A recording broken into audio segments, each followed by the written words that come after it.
In this tutorial, we are going to take a look at how to deal and use contacts.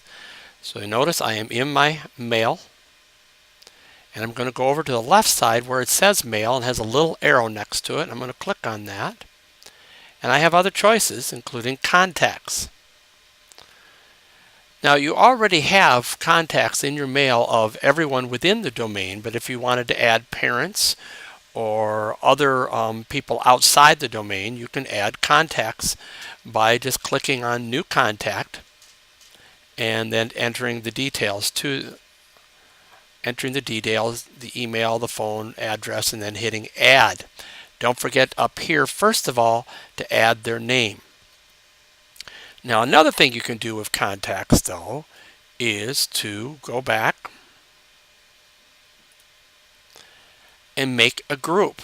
Now as you can see, I've already clicked on some names, and if I unclick to show you what it looks like, I don't have everything up here, but the minute I click on an email, I have a thing called groups that comes up.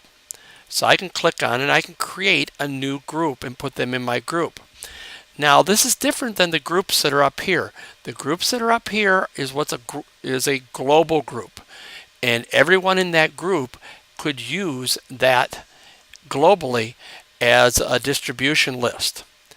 In this case, in using your contacts like this in your groups, this would only be your own personal group that only you can use, and you can use it as a distribution list. Now to show you how it works, I've already made one, which is practice.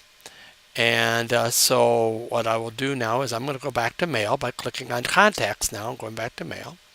And so if I hit P for practice, you can see there's that group right there, and I could then email to them. But again, this is a personal group that only I can use. None of the people in it can use it, but it allows me to set up a distribution list that'd be ideal for a list of my students or my parents of my students. That is how you use contacts in 2 different ways. This ends this tutorial.